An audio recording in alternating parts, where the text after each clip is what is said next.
Kami mau mendengarkan firman. Berkati setiap kami yang mendengar maupun hamba-Mu yang menyampaikan kebenaran firman. Di dalam nama Tuhan Yesus kami berdoa. Amin.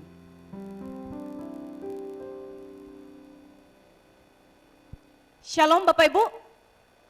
Ya, kalau saya nanti di depan ini berkata merdeka, ya Bapak Ibu di kursi langsung berdiri dan katakan merdeka, merdeka dengan menggunakan bendera ini Bapak Ibu ya. Kita punya bendera semuanya. Ada? Yang belum ada bendera tolong dibagikan karena hari ini kita sudah merdeka Bapak Ibu. Jadi bendera kita harus naik. Sudah ada semua? Oke, bisa dilambaikan benderanya? Oh, Kak Jelia masih ada bendera? Oh, oke, baik. Benderanya sudah itu ya. Bapak Ibu sekali lagi ya, saya nanti akan katakan merdeka. Bagi kita yang merasa muda, langsung berdiri dan katakan merdeka, merdeka, merdeka. Ya, oke Bapak Ibu sudah siap? Siap ya, siap-siap semuanya ya. Merdeka, merdeka, merdeka, merdeka. Oke, silahkan duduk Bapak Ibu ya. Berarti kita semua di sini sudah muda-muda ya, masih muda ya. Ya, baik Bapak Ibu, hari ini kita akan sama-sama mendengarkan satu kebenaran firman Tuhan dengan topik merdeka dalam Kristus. Mari kita sama-sama membaca Alkitab kita. Kita buka di dalam Roma pasal 6 ayat 15 sampai 23. Kita akan membaca ayat ini secara bergantian. Ayat 15 akan dimulai oleh wanita dan ayat 16 akan dilanjutkan oleh pria. Ya, kita akan baca secara bergantian. Sudah menemukan semuanya? Sekali lagi, Roma pasal 6 ayat 15 sampai 23. Kita mulai oleh wanita dulu, baru pria ya. 1, 2, 3. Karena kita tidak berada di bawah hukum Taurat, tetapi di bawah kasih karunia, sekali-kali tidak.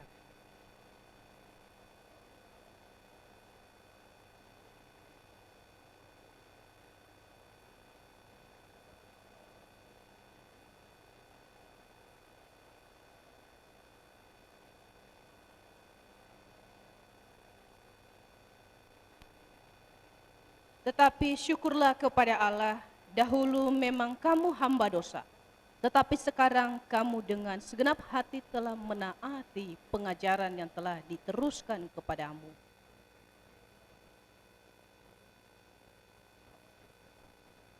Aku mengatakan hal ini secara manusia karena kelemahan kamu. Sama seperti kamu telah menyerahkan anggota-anggota tubuhmu menjadi hamba kecemaran dan kedurhakaan yang membawa kamu kepada kedurhakaan. Demikianlah hal kamu sekarang harus menyerahkan anggota-anggota tubuhmu menjadi hamba kebenaran yang membawa kamu kepada pengudusan.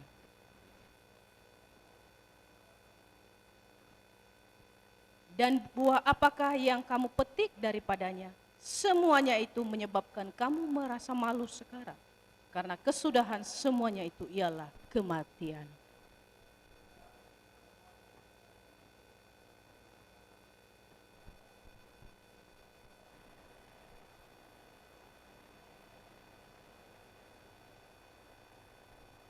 Sebab upah dosa ialah maut, tetapi karunia Allah ialah hidup yang kekal dalam Kristus Yesus Tuhan kita. Ayat 23 kita akan baca bersama-sama. 1, 2, 3. Sebab upah dosa ialah maut, tetapi karunia Allah ialah hidup yang kekal dalam Kristus Yesus Tuhan kita. Bapak, Ibu, dan Saudara yang terkasih di dalam nama Tuhan, dalam hal ini, dalam khotbah hari ini saya akan memulai dengan satu kisah. Suatu kali ada seorang anak kecil.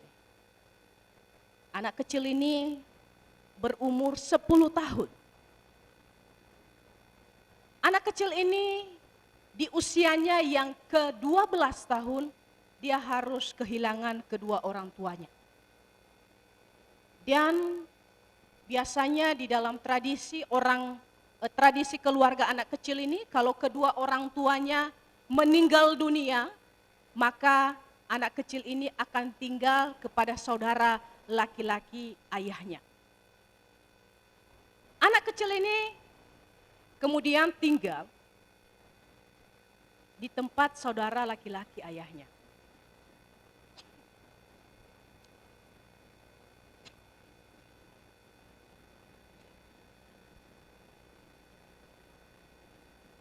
Dan ketika anak kecil ini tinggal di rumah saudara laki-laki papanya, anak kecil ini selalu disuruh untuk bekerja. Di usianya yang 12 tahun dia harus bekerja, mulai dari angkat galon dia harus angkat. Kebetulan anak ini perempuan. Saudara laki-lakinya ini, saudara papanya memperlakukan anak ini bisa dikatakan seperti dalam penjara. Dia juga tidak diizinkan untuk bergaul dengan teman-temannya di luar. Setiap kali dia berkata dalam hatinya, saya ingin bebas. Saya ingin lari dari rumah ini. Tapi tidak bisa Bapak Ibu. Kenapa? Karena dia tidak memiliki uang. Mau tidak mau, bertahun-tahun, 5 tahun akhirnya dia harus tinggal di rumah saudara papanya itu. Dengan pekerjaan yang bisa dibilang dia harus bekerja, banting tulang, atau bahkan kadang-kadang orang di rumah bersantai, dia lagi ada di dapur untuk membersihkan ikan kalau misalnya ada ikan, atau membersihkan rumah, sementara orang di rumahnya sedang asyik nonton TV.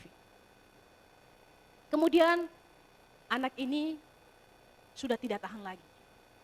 Dia berkata dalam hatinya, sudah cukup Tuhan,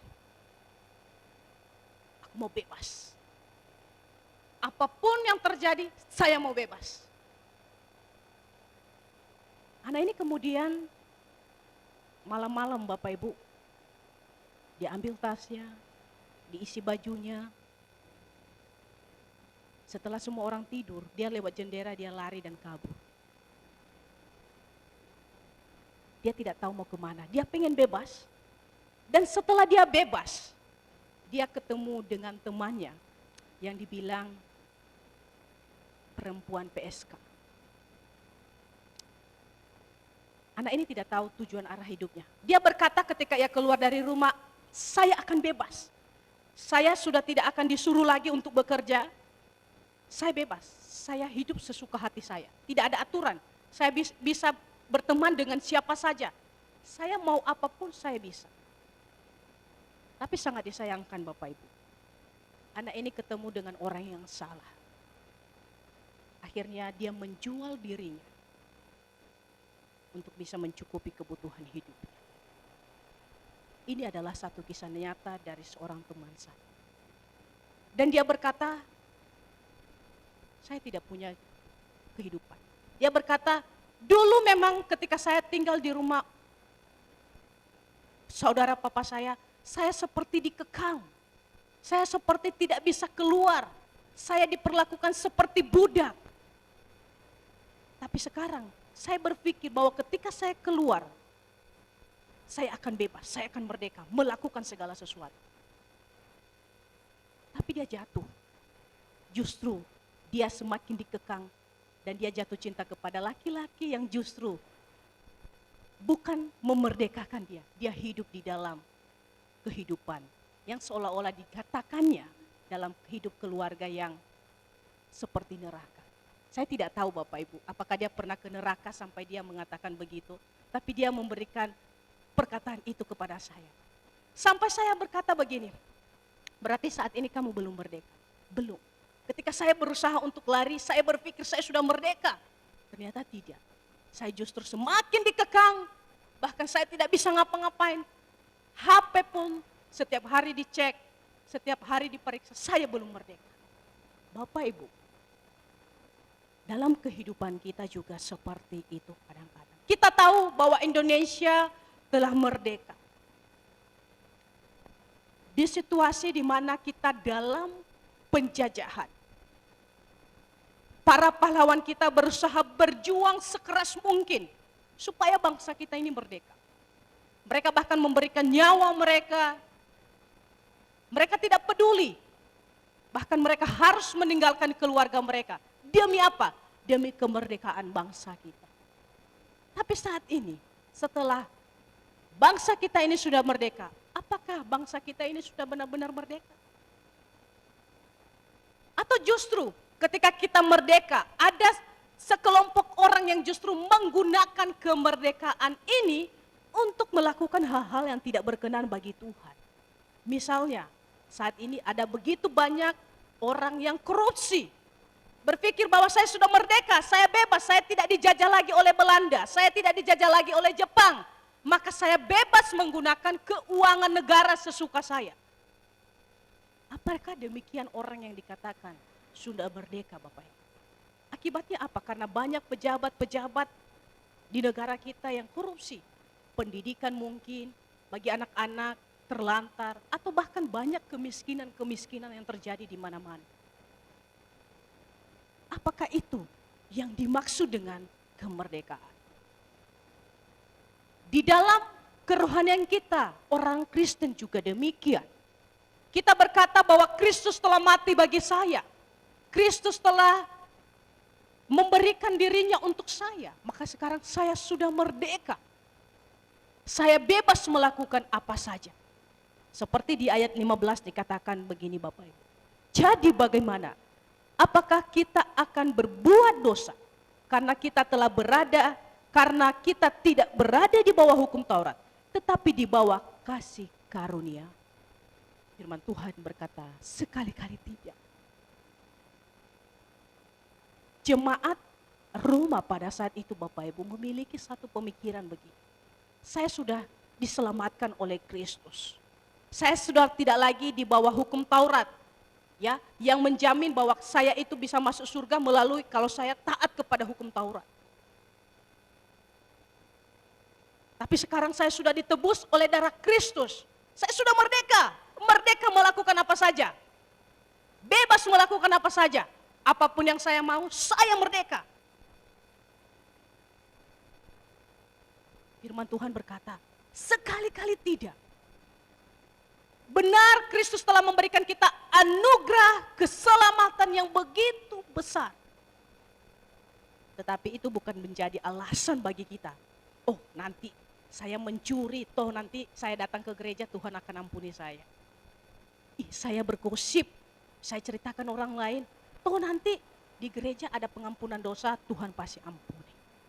Apakah demikian Bapak Ibu? Tentu saja tidak seperti itu.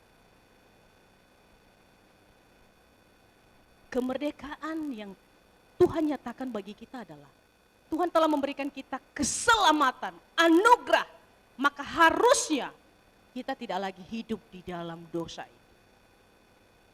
Yesus telah memerdekakan kita. Kita ini sebelum Kristus mati kita adalah hamba dosa. Hamba dosa artinya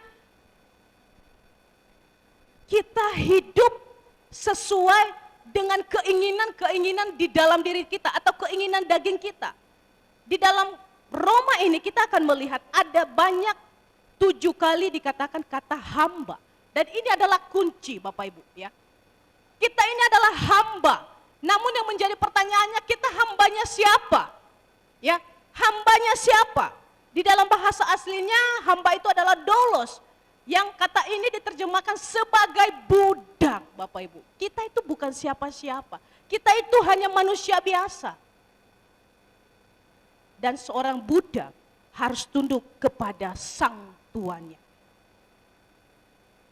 Yang menjadi pertanyaan lagi adalah, Tuhan kita siapa? Tuhan kita apakah Tuhan yang kita sembah setiap hari? Atau justru dosa? Atau justru diri kita sendiri? Jadi apa yang saya mau harus terjadi. Sesuai keinginan saya. Bukan sesuai dengan keinginan Tuhan. Bapak Ibu, perlu kita tahu. Ketika kita berkata saya hidup di dalam anugerah, tapi kita masih melakukan dosa. itu adalah sebuah penghinaan terhadap anugerah Tuhan. Itu sama halnya saja kita tidak menghargai bagaimana pengorbanan Kristus di atas kayu salib, bagaimana ia rela memberikan nyawanya sebagai ganti dosa kita. Kita ini sebenarnya adalah orang-orang yang harusnya dibuang ke dalam neraka. Kita ini orang berdosa Bapak Ibu. Tapi karena Kristus, kita diangkat derajat menjadi satu hamba kebenaran atau budak kebenaran. Di dalam bagian ini Paulus menjelaskan bahwa kita ini adalah orang atau hamba dosa sebelum Kristus mati. Di ayat 17 dikatakan begini. Tetapi syukurlah kepada Allah. Dahulu memang kamu hamba dosa, tetapi sekarang kamu dengan segenap hati telah menaati pengajaran yang telah diteruskan kepadamu. Paulus mengatakan bahwa memang kita ini dulu adalah hamba dosa.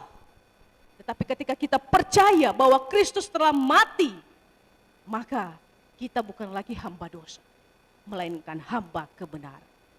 Kalau dulu kita cenderung melakukan kejahatan, cenderung melakukan kecemaran, atau hal-hal yang tidak menyenangkan hati Tuhan. Tetapi setelah kita percaya Tuhan, harusnya hidup kita itu berubah secara radikal. Berubah. Bukan berubah 360 derajat Bapak Ibu. Kalau berubah 360 derajat berarti sebenarnya itu tidak berubah ya. Iya ya Bapak Ibu ya. Benar nggak Pak Daniel? Iya, tidak akan berubah. Tapi orang Kristen itu harus berubah apa? 180 derajat. Ya. 180 derajat. Itu artinya dari awal kita mungkin awalnya suka dosa. Sekarang kita tidak lagi hidup dalam dosa. Contoh sederhana lagi Bapak Ibu misalnya. Dulu kita suka menggosip. Kalau misalnya di kampung saya dulu jam 8 pagi itu Bapak Ibu, ibu-ibu itu nongkrong di warung-warung. Dan sampai jam 10 pagi biasanya mereka nongkrong, terus mereka lihat orang yang lewat di jalan, yang paling mereka perhatikan itu anak gadis. Nah, pokoknya kalau ada anak gadis yang lewat, terus roknya itu di atas sedikit lutut, mereka bilang, itu, dia nunjukin itu. Coba lihat, anak siapa itu? Anak siapa? Pasti mamanya di rumah tidak mendidik dia. Saya nggak suka dengan anak itu. Itu pekerjaan mereka. Mereka lebih memperhatikan. Karena di depan rumah kami itu banyak anak-anak sekolah. Dan anak-anak sekolah itu biasanya adalah yang roknya SMP itu kan ada belahannya di belakang Bapak Ibu. Nah ada yang belahannya sampai atas lah. Dan itulah yang diperhatikan oleh ibu-ibu. Kenapa Bapak Ibu? Karena mereka nggak ada kerjaan. Yang pergi itu suami-suami pergi menjadi petani atau nelayan. Baru nanti mereka pergi ke ladang itu sekitar jam 10. Bahkan ada ibu-ibu yang sampai tidak ingat kalau dia punya keluarga Bapak Ibu. Dia standby di situ. Dan akhirnya nanti suaminya ambil kayu, baru dia sadar bahwa saya punya keluarga Bapak Ibu. Ya, saya berharap tidak ada di gereja kita saat ini ya Bapak Ibu ya. Tapi itulah realita yang terjadi di kampung kami. Ya, pernah terjadi seperti itu. Pokoknya sebelum masak harus gosip dulu. Kalau enggak ngegosip itu makanannya itu tidak ada garam. Jadi mereka harus ngegosip dulu. Nah, kalau kita sudah hidup di dalam kebenaran, kita harusnya mengurangi itu atau bahkan tidak sama sekali Bapak Ibu. Itu maksudnya kita berubah menjadi 180 derajat.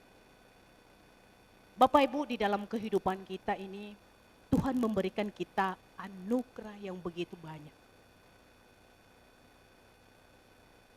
Anugerah yang bahkan mungkin kita tidak tahu berapa banyak Tuhan telah berikan bagi kita. Dan saya berharap melalui kebenaran firman ini, jangan lagi kita diperhamba oleh setiap dosa. Jika kita melihat dosa itu kelihatannya nikmat ya Bapak Ibu ya. Benar? Ada yang punya pengalaman di sini Bapak Ibu, dosa itu nikmat. Contoh ngegosip itu ya Bapak Ibu, contoh sederhana.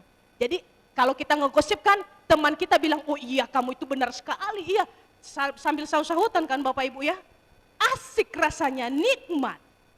Atau misalnya kita mencuri motor ya, padahal pagarnya udah setinggi berapa meter Bapak Ibu, ambil tangga naik ke atas terus angkatlah motor itu. Kelihatannya nikmat karena nanti dapat uang, duit. Tapi dia tidak tahu kalau ketahuan bisa masuk penjara. Kenikmatan dosa itu sesaat Bapak Ibu. 5 menit, 10 menit, 30 menit, 2 hari, 3 hari, sesaat. Tapi dampaknya itu sangat luar biasa. Firman Tuhan mengatakan, sebab upah dosa ialah maut. Kita melihat dosa itu dipandang menggiurkan hati kita. Uang loh, udah ditawarkan loh. Kita tinggal, misal dalam pekerjaan, kita tinggal memilih. Kamu mau korupsi atau kamu keluar ya. Dan di depannya itu sudah diberikan uang 100 juta Bapak Ibu ya. Tinggal pilih, mau korupsi atau keluar dari pekerjaan itu. Tinggal memilih, kalau dia nggak korupsi, maka dia akan keluar dari pekerjaan itu. Pilihannya di mana Bapak Ibu? Tentu ini bukan pilihan yang mudah bagi kita. Dalam kehidupan kita, kita punya yang namanya tantangan iman yang berbeda-beda. Ada yang tantangan imannya dalam pekerjaan, dalam keluarga, dalam sekolah kalau pemuda.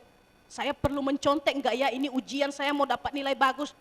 Mencontek enggak ya, mencontek enggak ya. Bapak Ibu, saya pernah berusaha mencontek waktu itu, waktu saya SMP. Dan itu pertama kalinya Bapak Ibu.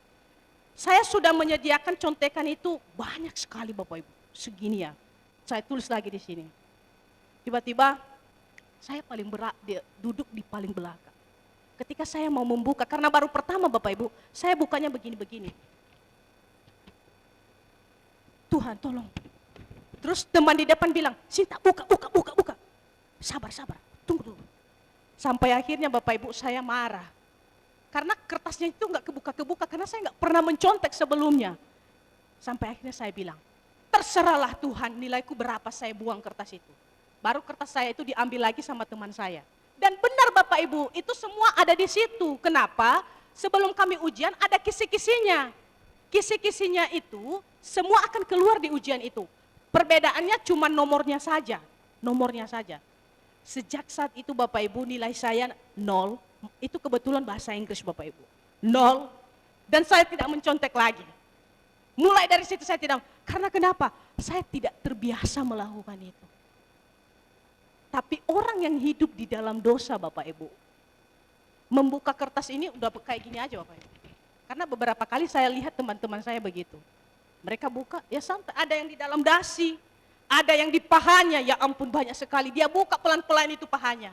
Terus laki-laki yang di sampingnya memperhatikan, bukan tulisannya yang diperhatikan, yang lain yang diperhatikan. Jadi mereka itu pengen duduk di samping teman saya itu Bapak Ibu, karena bukan jawabannya yang mereka pengen lihat, yang lainnya yang mereka pengen lihat. Dan perempuan ini tidak pernah sadar Bapak Ibu, kalau dia pikir selama ini mereka mau jawaban.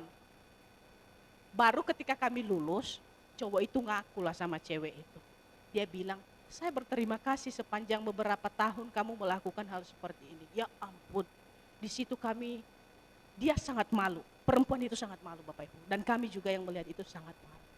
Ya, yang di sini anak-anak muda berhati-hati, apalagi perempuan, jangan gunakan kesempatan rok saya ini untuk tulisan, berhati-hati. Ada banyak penggoda-penggoda, ya. Jangan juga di sini banyak sekali contek-contekan itu ya. Kenapa saya tahu? Karena teman-teman saya di sekitar itu banyak sekali Bapak Ibu. Ada banyak cara, ada kos kakinya yang bau Bapak Ibu, mereka buka, hanya demi itu mereka tahan bau kos kaki itu, mereka buka Bapak Ibu. Aduh, mengerikan sekali. Dan itu adalah ciri-ciri orang yang hidup, menyukai, mencintai dosa. Itu salah satu contoh. Dan kita perlu berhati-hati, khususnya buat teman-teman pemuda yang saat ini sedang studi. Ada banyak godaan dalam kehidupan kita. Dan kita tidak tahu, kita milih mana. Apakah kita diperbudak oleh keinginan kita atau diperbudak. Sebenarnya kalau kita percaya Tuhan, Tuhan itu nggak pernah memperbudak kita Bapak Ibu. Tapi yang menjadi masalahnya, apakah kita mau dipimpin atau diarahkan oleh Tuhan. Kita lihat peristiwa kejadian Adam dan Hawa. Mereka itu diberi anugerah sama Tuhan begitu banyak Bapak Ibu. Tuhan bilang semua pohon dalam taman ini terserah kamu mau makan apa. Ada apel mungkin, ada jagung mungkin, ada segala macam boleh mereka makan. Tapi Tuhan bilang hanya satu loh yang nggak boleh kamu makan. Buah pohon yang ada di tengah-tengah taman itu. Jangankan memakan, menyentuhnya saja kamu tidak boleh. Tapi mata manusia itu sepertinya tidak pernah puas Bapak Ibu. Dia melihat yang baik itu kayaknya kurang. Saya pengen yang satu ini. Ini kenapa Tuhan mau larang saya ini? Saya perlu, mau ambil sedikit aja Tuhan saya sentuh. Kadang-kadang kan seperti itu ya. Ada godaan, contohnya uang ya. Contohnya uang, Tuhan 100.000. Gak apa-apa lah Tuhan masuk di saku saya ini. Sekali ini aja. Sekali terus ketemu minggu depannya Tuhan. Sekali lagi. Dan itu setiap hari berlanjut Bapak Ibu. Tanpa kita sadari. Adam dan Hawa melakukan itu. Mereka mencoba memakan itu. Karena kenapa? Mereka pengen menjadi seperti Allah. Mereka tidak puas dengan anugerah yang Tuhan berikan dalam hidup mereka. Berapa banyak juga Bapak Ibu di antara kita yang sudah puas dengan anugerah Tuhan dalam hidup kita. Atau justru kita pengen lebih sehingga kita melakukan apa Bapak Ibu? Melakukan hal-hal di luar daripada itu. Ya. Kita mencuri, kita berbohong, kita melakukan segala cara. Untuk apa? Untuk kesenangan diri kita sendiri. Jangan sampai kita tergiur dengan godaan-godaan yang Tuhan larang bagi kita. Walaupun kita melihat itu nikmat Bapak Ibu, kalau itu tidak sesuai dengan firman Tuhan, saya mau katakan hari ini, jangan lagi. Jangan lagi kita menyerahkan diri kita kepada hamba dosa. Tuhan kita ada ketika kita hidup di dalam dosa itu sebenarnya Tuhan kita bukanlah Tuhan. Walaupun kita mengatakan Bapak Ibu saya percaya Tuhan Yesus, Yesus telah mati bagi saya. Tapi kalau kita masih mencintai dosa, Tuhan tidak akan pernah bisa jadi pemimpin atas hidup kita. Tetap dosa itu. Saat kita menyerahkan diri kita sekali saja untuk melakukan dosa, kita akan terus diikat, diperbudak. Sama seperti orang kalau merokok Bapak Ibu. Kita coba-coba di waktu itu ini ada satu kisah, dia coba pucuk-pucuknya dia bilang dia nggak nyalahin dulu rokoknya Bapak Ibu. Dia coba-coba dulu, ternyata ada manis-manisnya di situ ya. Dia coba-coba, terus hari berikutnya dia bilang cobalah kalau saya nyalain rokok ini, bagaimana rasanya? Dia coba terus dia telan asapnya itu, dia keluarin di hidung. Terus dia bilang, kok rasanya nikmat ya, kayaknya dunia ini rasanya tenang kalau saya minum rokok. Akhirnya ketagihan. Dosa seperti itu Bapak Ibu. Kita coba 1, 2, 3 dan akan ketagihan. Ingat Bapak Ibu, ketika kita sudah terjebak di dalam dosa itu, akan sulit bagi kita untuk keluar. Bahkan mungkin kita tidak bisa keluar. Semakin kita keluar, semakin keinginan itu semakin besar. Tapi bagaimana kita bisa bebas dari situ? Hanya Allah Roh Kudus. Allah Roh Kudus ada di dalam setiap hati kita Bapak Ibu. Bersyukurlah setiap kita yang sudah mengaku bahwa Yesus itu adalah Tuhan. Karena kenapa? Ada Allah Roh Kudus. Sama seperti setiap kita yang sudah berjuang hari ini. Saya percaya setiap kita ada perjuangannya kita masing-masing. Kita berjuang untuk keluar dari zona nyaman kita. Kita berjuang supaya kita tidak melakukan lagi yang namanya merokok. Kita berjuang untuk tidak lagi misalnya bergosip, segala macam. Bapak Ibu ingatlah, ketika kita semakin berusaha tanpa pertolongan Roh Kudus, itu justru semakin membuat kita terpuruk di dalamnya. Tidak ada yang sanggup bisa membebaskan kita dari dosa. Walaupun kita berusaha, kita mungkin bilang, Tuhan tolong saya, Tuhan tolong saya. Tapi kalau tidak ada Roh Kudus dalam hati kita, tidak akan pernah bisa. Sekali lagi Bapak Ibu, jangan coba-coba untuk berkata sekali saja Tuhan, saya coba ini. Karena sekali kita coba, akan selamanya kita sulit untuk keluar. Walaupun kita berkatakan ada Roh Kudus Kak Sinta tadi bilang ada Roh Kudus, jadi bisalah suka hati saya. Bapak Ibu, Roh Kudus itu jangan sampai kita permainkan. Roh Kudus Tuhan berikan dalam hidup kita. Bukan supaya kita bebas melakukan dosa, bukan. Roh Kudus Tuhan berikan kepada kita untuk mengingatkan kita, untuk membimbing kita, untuk mengarahkan kita. Tapi pertanyaannya, kita mau nggak mendengarkan Dia? Hari ini anugerah Tuhan telah berikan bagi kita. Tapi itu bukan kesempatan bagi kita untuk hidup di dalam dosa. Oleh karena itu, janganlah kita lagi hidup di dalam dosa. Bahkan Yesus pernah berkata begini Bapak Ibu, jikalau kamu tetap dalam firman-Ku, kamu benar-benar murid-Ku. Dan kamu akan mengetahui kebenaran-kebenaran itu, dan kebenaran itu akan memerdekakan kamu. Setiap kita yang sudah benar-benar merdeka hari ini, seharusnya kita tidak lagi hidup di dalam dosa, tapi hidup di dalam firman Tuhan. Sesuai enggak? Setiap tindakan kita sesuai enggak dengan firman Tuhan yang kita baca setiap hari? Itu adalah ciri utama bahwa kita sudah mengalami kemerdekaan yang sejati. Ketika ada Roh Kudus, maka Dia yang akan memampukan kita untuk mengerti apa yang dikatakan firman Tuhan, kemudian kita lakukan dalam hidup kita. Yesus telah membebaskan kita dari dosa, dan saya percaya setiap kita hari ini sudah dibebaskan, amin. Kurang besar Bapak Ibu, berarti belum dibebaskan, belum merdeka ini. Sudah dibebaskan oleh Tuhan Yesus?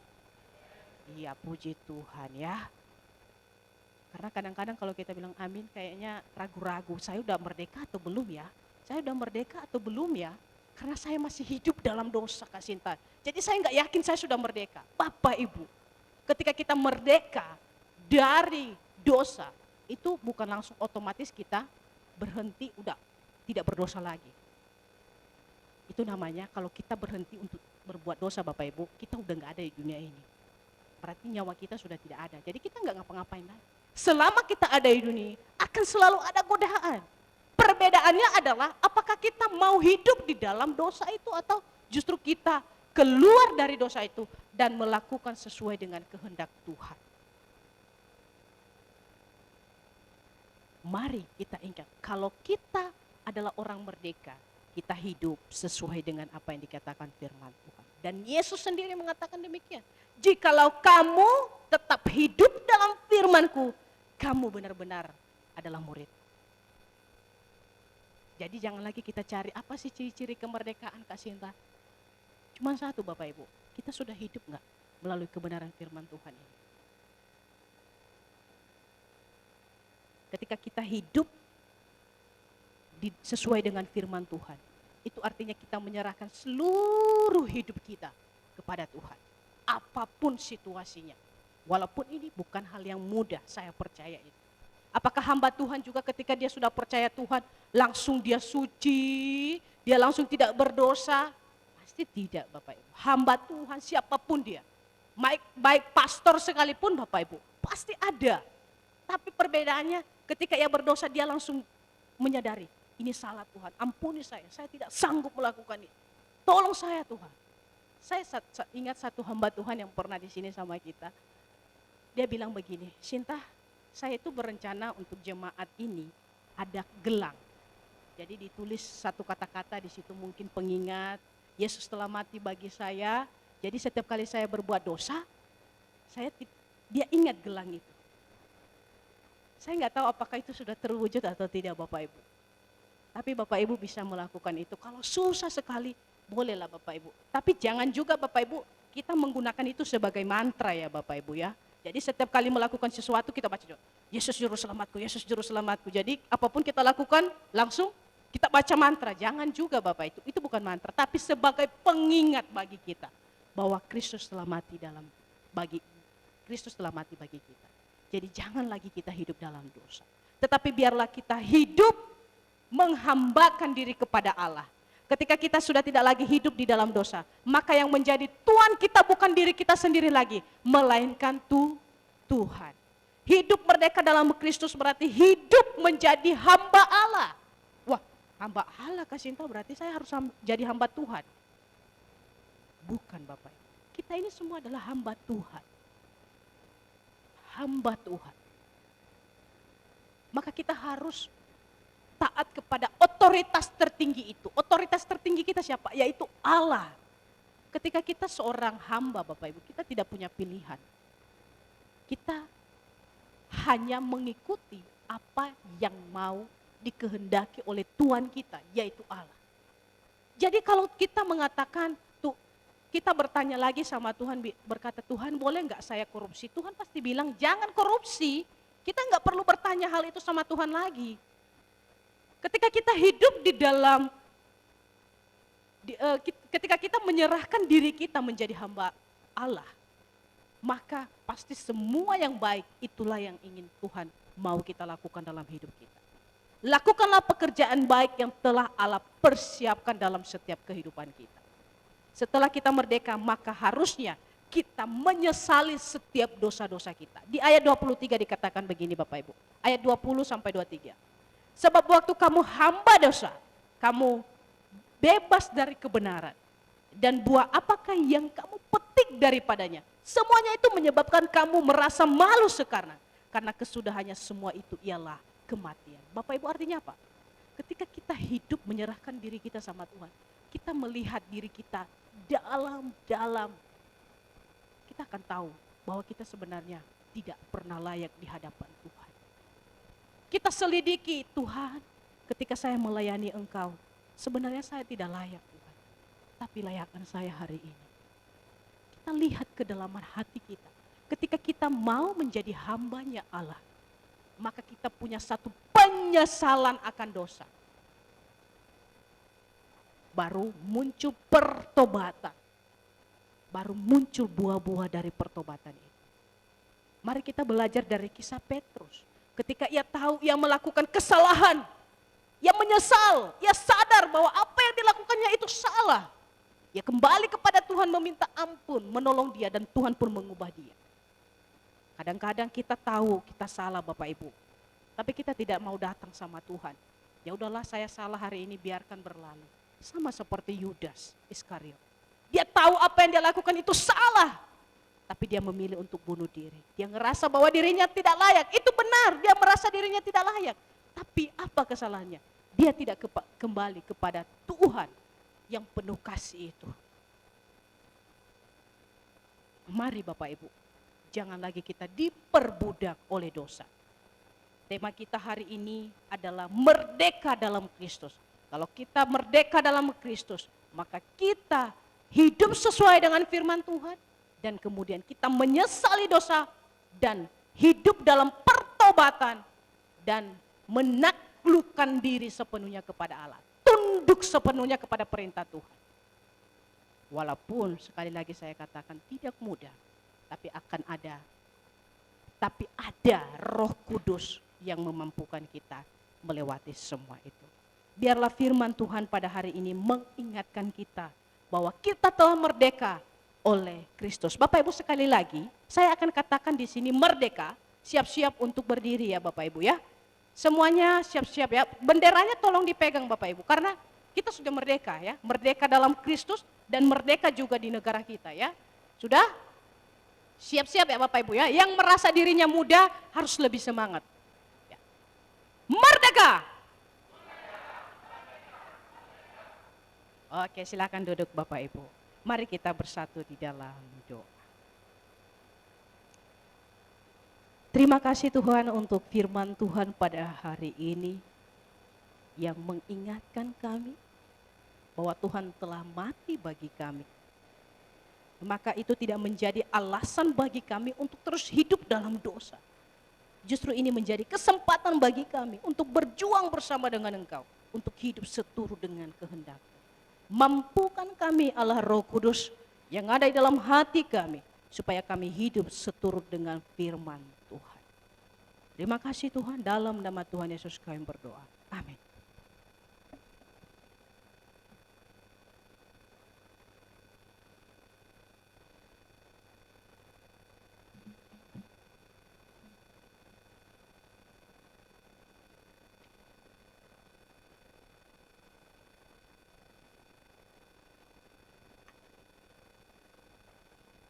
Bapak Ibu yang terkasih di dalam Tuhan, kadang kita masuk di dalam pergumulan begitu beratnya, sehingga kita hampir setiap waktu menitikkan air mata. Sadarlah bahwa kadangkala itulah cara Tuhan untuk melembutkan hati kita, untuk membuat kita sadar bahwa kita membutuhkan Dia, untuk membuat kita menyadari betapa kita membutuhkan Dia dekat, pegang tangannya, dan membuat kita menyadari bahwa semua berkat yang diberikan kepada kita adalah dari Dia asalnya. Segenap damai, segenap kecukupan, kasih, cinta yang memenuhi diri kita, semuanya dari Tuhan. Kalau kita melakukan apa yang kita dapat lakukan hari ini, itu adalah karena anugerah Tuhan. Mari saudara, siapkan yang terbaik kepada Tuhan untuk kita bawa sebagai persembahan kita pada pagi hari ini. Kita nyanyikan lagu, Bapa, lembutkanlah hatiku.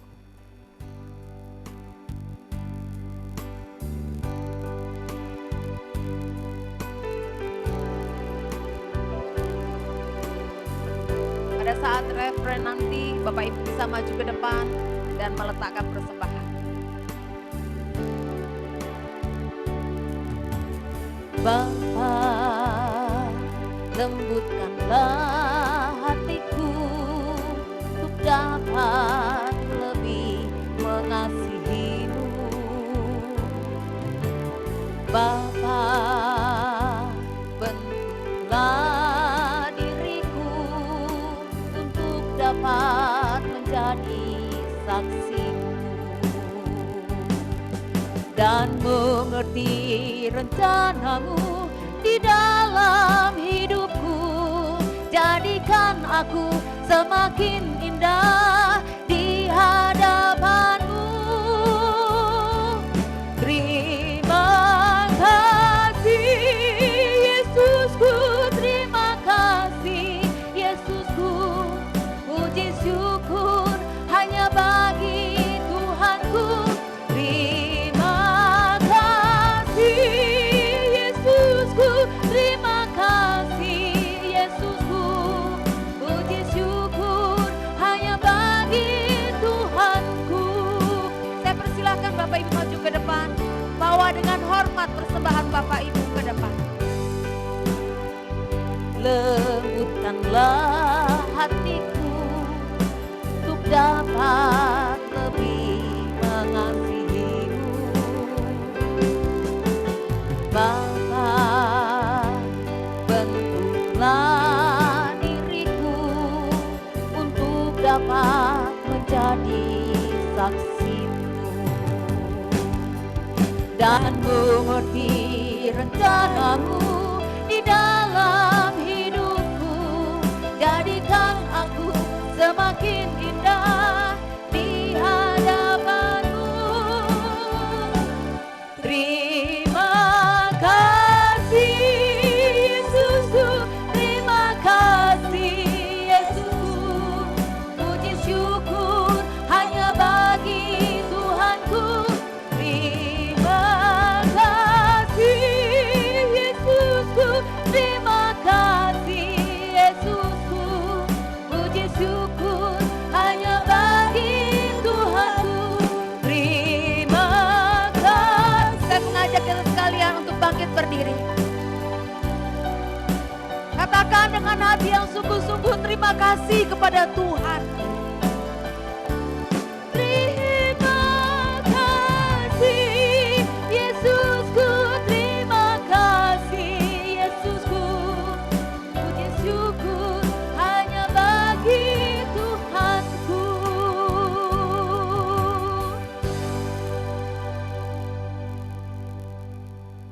Dengan segenap kerendahan hati, hormat dan syukur kami membawa persembahan kami di hadapan Tuhan.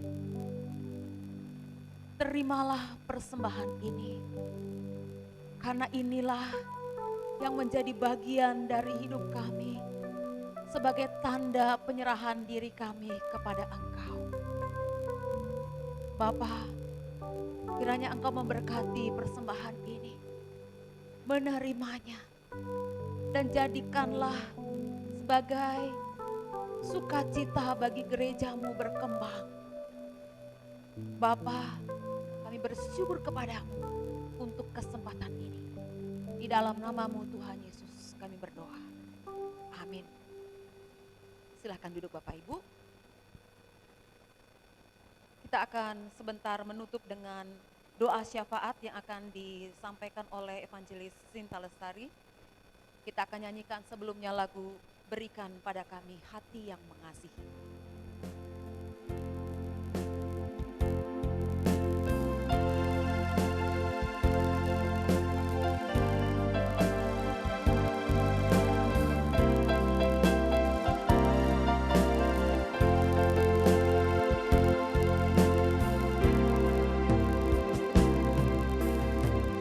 Berikan pada kami hati yang mengasihi, jiwa-jiwa yang belum mengenal kasih Bapa.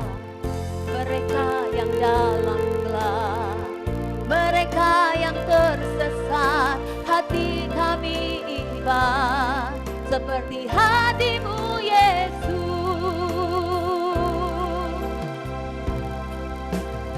Tuhan,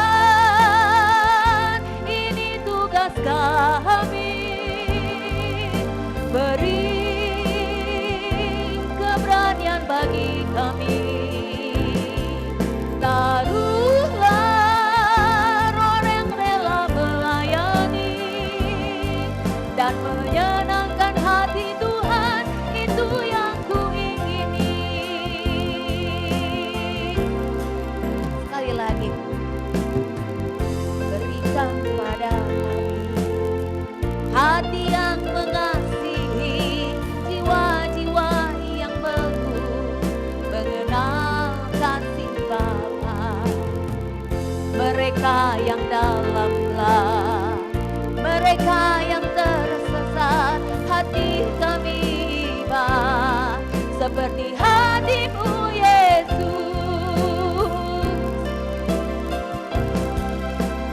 Tuhan, ini tugas kami,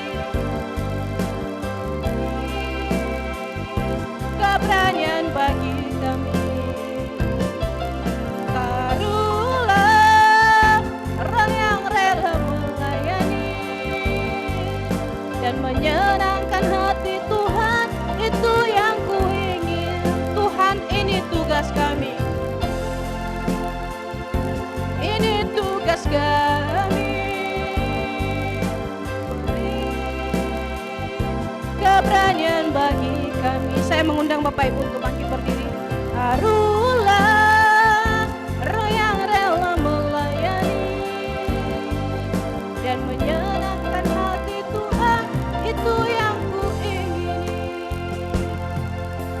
Bapa di dalam surga, seperti pujian yang telah kami naikkan di hadapan-Mu pada hari ini, kami hanya ingin menyenangkan hati-Mu di dalam setiap tindakan, tutur kata kami, bahkan pemikiran kami. Kami rindu Tuhan, Engkau berjalan bersama dengan kami, untuk membimbing kami, untuk mengarahkan setiap kami. Pada saat ini Tuhan, kami mau menaikkan setiap doa-doa syafaat kami kepadamu. Kami bersyukur untuk gereja GSRI Tomang yang sampai hari ini Tuhan telah pelihara. Tuhan telah cukupkan apa yang menjadi kebutuhan.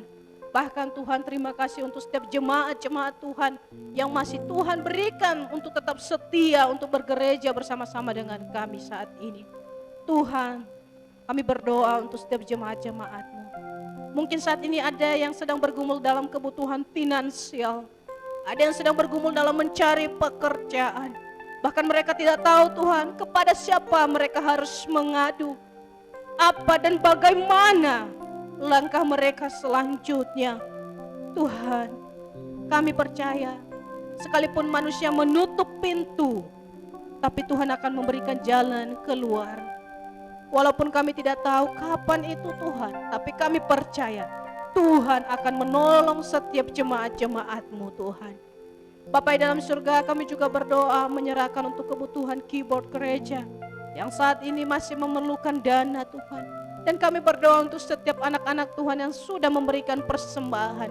Kiranya Tuhan Engkau berkati mereka dengan limpah. Dan kiranya juga Tuhan Engkau gerakkan setiap hati kami untuk mendukung pelayanan ini. Bapak dalam surga, terima kasih. Kami juga berdoa untuk Ibu Gembala kami, Pendeta Yogi di tempat ini. Tuhan, terima kasih untuk setiap pelayanan yang telah diberikan sampai hari ini. Terima kasih untuk kesetiaan. Tuhan, kami berdoa Engkau berkati hamba-Mu senantiasa. Di saat ini mungkin ada begitu banyak beban pergumulan yang sedang dipikirkan, atau bahkan dalam mengembalakan kami di tempat ini. Berikan hikmat-Mu Tuhan, berikan kesehatan, berikan kekuatan, supaya Pendeta Yogi bisa mengembalakan kami di tempat ini seturut dengan kehendak-Mu. Bapa, kami juga bersyukur pada tanggal 17 Agustus kemarin kami telah memperingati bagaimana Tuhan telah membebaskan negara kami ini dari penjajahan. Sungguh bukan waktu yang singkat Tuhan. 78 tahun Tuhan telah pimpin negara kami. Terima kasih untuk kemerdekaan itu Tuhan. Kiranya Tuhan Engkau terus memberkati bangsa kami ini. Berikan hikmat kepada setiap pemimpin yang akan memimpin negeri ini.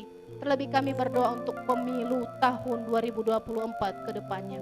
Tuhan, ke depan akan begitu banyak politik, mungkin akan begitu banyak masalah yang terjadi di negeri kami tidak tahu.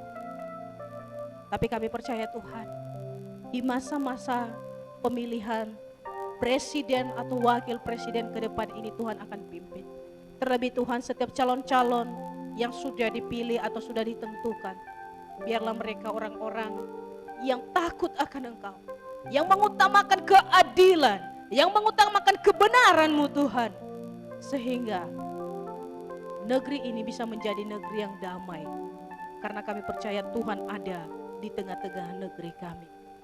Terima kasih Tuhan, kami juga berdoa untuk gereja-gereja yang ada di dunia ataupun di Indonesia ini. Terima kasih Tuhan, Kau berkati senantiasa gereja-gereja. Bapa dalam sorga, inilah hidup kami, dan kami bersyukur karena Tuhan telah mengajarkan kami berdoa demikian. Bapa kami yang di surga, dikuduskanlah nama-Mu, datanglah kerajaan-Mu, jadilah kehendak-Mu di bumi seperti di surga. Berikanlah kami pada hari ini makanan kami yang secukupnya, dan ampunilah kami akan kesalahan kami, seperti kami juga mengampuni orang yang bersalah kepada kami. Dan janganlah membawa kami ke dalam pencobaan, tapi lepaskanlah kami dari pencobaan. Karena Engkau yang punya kerajaan dan selama-lamanya. Amin.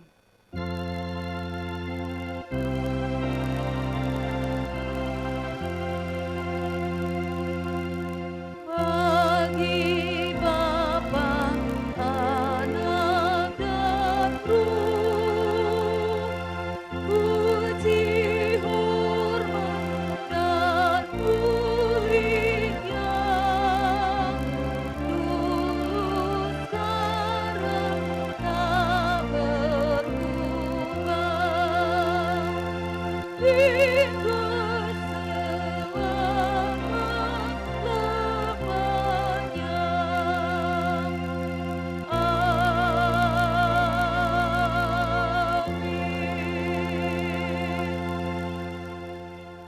jemaatku sekalian, pulanglah dengan damai sejahtera yang dari Tuhan sebagai orang-orang yang merdeka.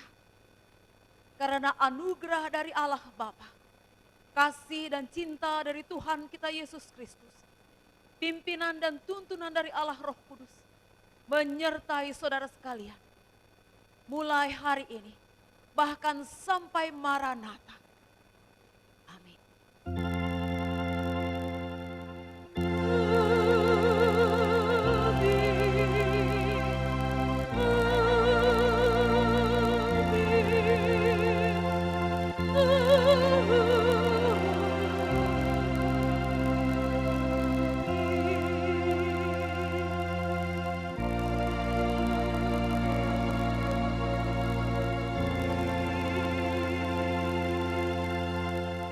Amin, silahkan duduk, silahkan bersaat teduh. Setelah itu nanti kita akan mendengarkan warta gereja dan juga mempersilahkan kepada Saudari Jelia untuk acara hari ini.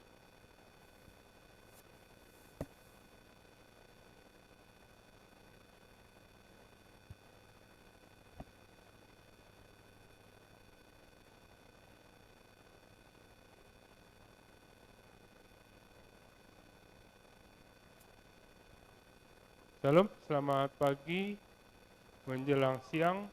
Mohon perhatian sejenak. Firman Tuhan telah disampaikan oleh Evangelis Sinta Lestari. Hamba Tuhan dan majelis mengucapkan terima kasih